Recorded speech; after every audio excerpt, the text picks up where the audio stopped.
Hey guys, good morning. Welcome to my vlog. Again, this is Maddie Vergara ng Mitsubishi sa Eban Santos, Manila, your sales executive since 2019. So, ayan guys, papakita ko sa inyo sa Xpander GLS Automatic.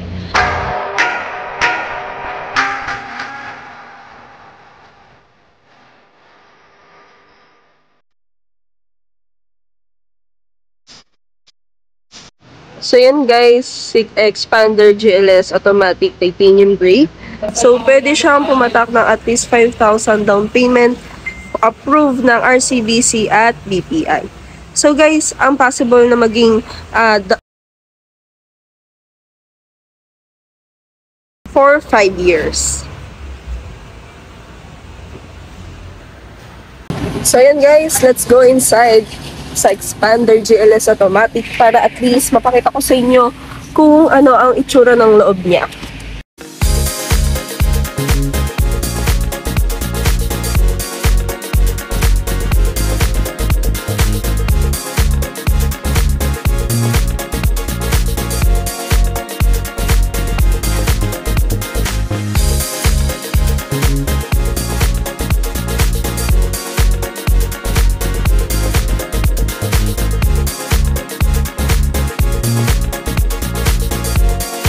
So yun guys, ang steering wheel ni Xpander GLS Automatic, 3-spoke leather wrap, and ayan guys, meron na siya ditong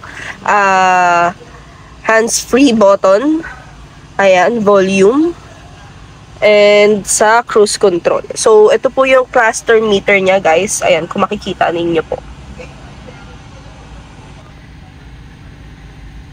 So yan guys, ito naman po yung pinaka-center sa driver seat ni Xpander GLS. Ayan. So, ito po yung smartphone link display ni Xpander. Hazard button, aircon. Ayan. So guys, ayan ha, naka-auto hold na rin po si Xpander GLS Automatic. At yan guys, kung makikita nyo yung dashboard ni GLS Automatic Xpander, sobrang ganda na po. Naka soft pad na rin siya like Xpander Cross. So, sobrang hindi tinipid. At the same time, para na rin siyang Xpander Cross. Hi guys! Again, ayan, bibigyan ko lang po ng idea yung mga first time viewers natin dyan kung paano mag-apply ng auto loan. So, for example po, ang pinaka-source of income natin is employment. So, ang number 1 na magiging requirements natin is COE. So, Certificate of Employment with Compensation. Syempre, latest po dapat. So, yun po ay kinukuha sa company natin. Sa HR natin, pwede tayong mag-request para at least kapag po nag-apply tayo, maka-attach na tayo sa application natin. So that makita na po agad ni bangko kung ano yung magiging, kung ano yung naging ano natin, yung background po natin sa company po. So, yun.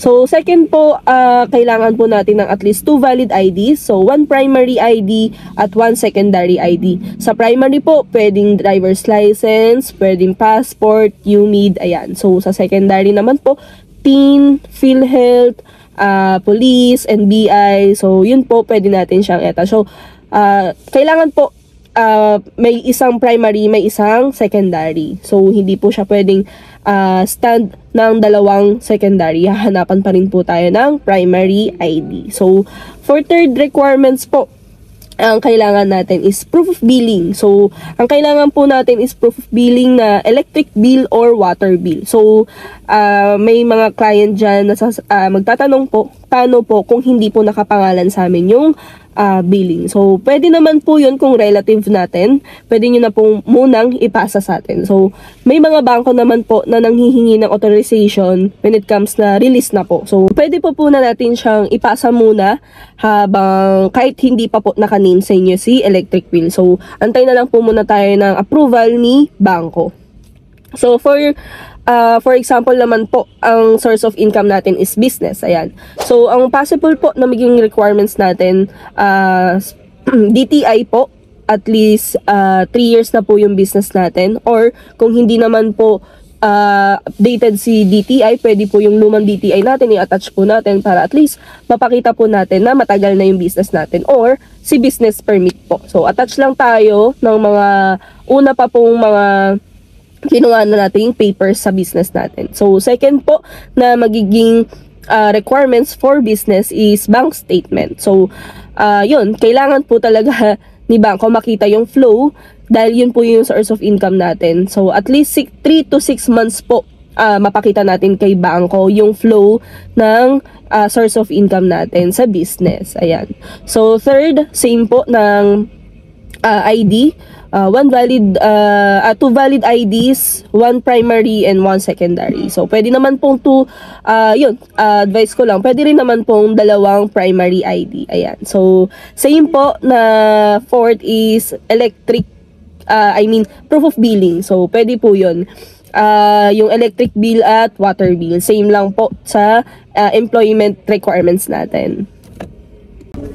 So yun guys, for third requirements naman tayo para sa mga OFW. So ang possible po na maging requirements nila OFW is yung COE with compensation or contract po. So usually sa mga OFW po, may mga contract na sila bago pa sila pumunta sa ibang bansa. So, for second requirements po, bank statement kung sino po yung nire-remittance natin dito sa Pilipinas. Kung hindi naman po kayo uuwi, ang possible po na maging principal or nakapangalan sa car natin is kung sino po yung nire-remittance natin dito. Tapos po, kayo po yung possible na maging co-maker. Or, second naman po, kung uuwi naman po tayo, pwede po tayo magpa-approve habang nasa abroad pa po kayo. Tapos, magiging co-maker nyo po kung sino po yung nire-remittance natin dito or mapag-iiwanan natin ng sasakyan once na bumalik po tayo sa abroad. So, ang possible po dun sa magiging co-maker or dun sa magiging principal natin, basta po principal, co-maker, first degree, relative lang po. Yung mga first degree, parents, siblings, partner, ayan. So, yun lang po yung pwede natin isama sa application dito sa auto loan. So, for other requirements po, yan, 2 valid IDs, ayan, especially kailangan din po ni OFW ng passport, ayan. So, kung meron pa po kayong valid ID dito sa Pilipinas, pwede po natin siyang ipakita dito kay bangko. So, kung may driver's license din po kayo, pwede din naman po, wala naman po problema. So, for other requirements po ulit sa proof of billing. So, same lang naman po, electric bill at saka water bill. So, yun, same pa rin naman po ng scenario for sa proof of billing natin. So, pwede kung nakapangalan pa din po sa relative natin, basta sa releasing po, may authorization letter tayo na pumapayag silang gamitin yung pinaka-address natin or yung address na gagamitin natin na pumapayag sila na gamitin natin dito sa auto loan. So, yun lang guys, at least brief na masabi ko sa inyo kung ano po yung mga possible na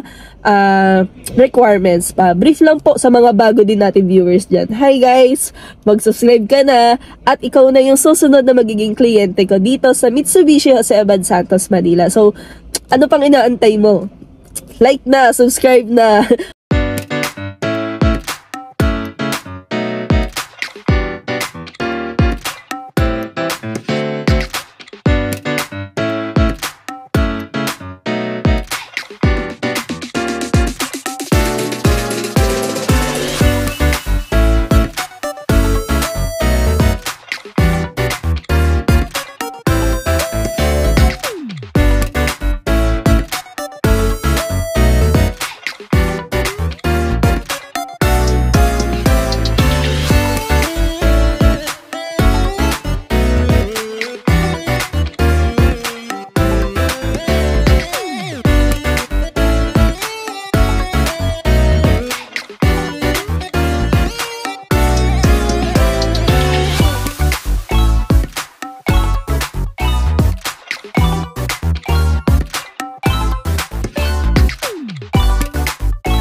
So, ayun guys, brief na mga example requirements sa pag-auto loan.